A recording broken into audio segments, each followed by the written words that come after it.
Hello, welcome to another episode of the cut content of Spec Ops Online. And this is an episode that I've been wanting to make for a while now. A very interesting topic, just like the video that covered the Exodus co-op mode that never saw the light of day. This is another full-blown game mode that got cut at some point during development, but there are text references to it scattered throughout a few of the data files for the game. It's called Horde Mode, and would have featured you and 3 other players fighting off waves of enemies. The composition of it would have been Walker, Adams, Lugo, and then surprisingly, Agent Riggs from the campaign. Up to 4 players would have been working together to fight off enemies as these characters, and they all would have had different starting loadouts. There are references to different levels supporting it, and there's also a reference to a level that isn't in the game files, as far as I know, labeled as Horde City, which presumably would have also been a map made exclusively for the mode. The mode itself notes that there would be 0 players on Conrad's side and 4 players on the Spec Ops side. So there wouldn't have been like Exodus, where there was an option to do it versus style instead of exclusively co-op. The references to this mode can be found in the default data store file, along with SR Game and SR Pawn. Notably, it lists loadouts for Walker and the others that don't exactly match up with their in-game loadouts. Adams starts out with the TAR-21 and the P220 pistol, the latter of which only appears in multiplayer. Riggs starts out with a Groza assault rifle, only multiplayer, and a Desert Eagle, whereas in the campaign he just uses the .44 Magnum. So it seems like it would have incorporated multiplayer elements as well as the single-player stuff, which is interesting.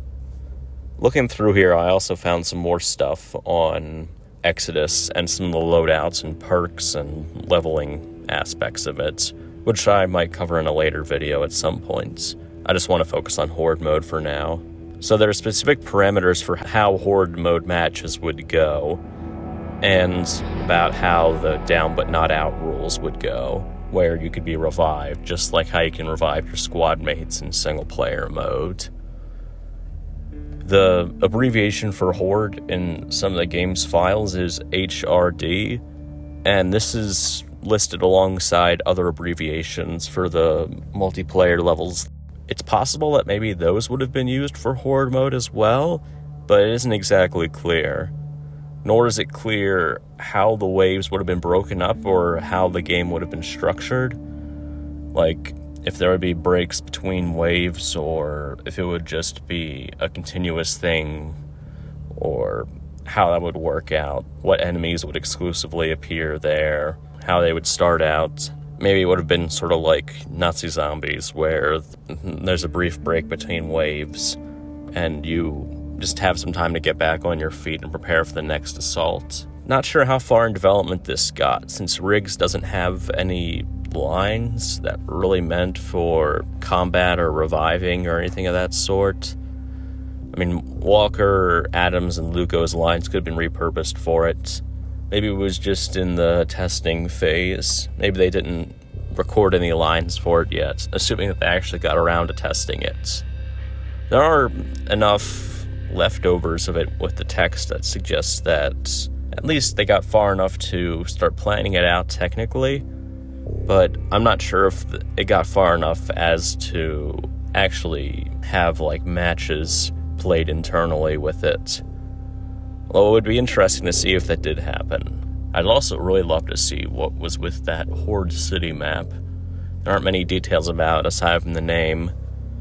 Either it never got past the naming concept, or not much of it ended up in the final game, sort of like how it was with the flamethrower and the other scrapped weapons.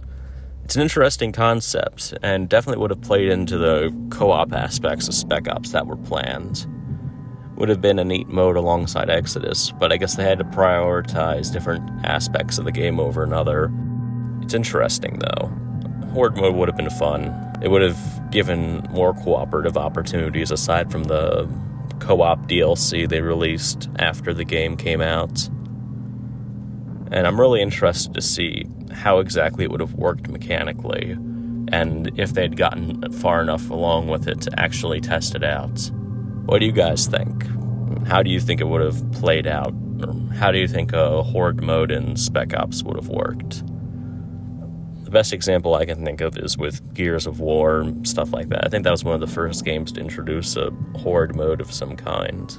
Anyway, thanks for watching, and thanks for keeping up with the cut content of Spec Ops: The Line. And I'll see you guys next time. Take care.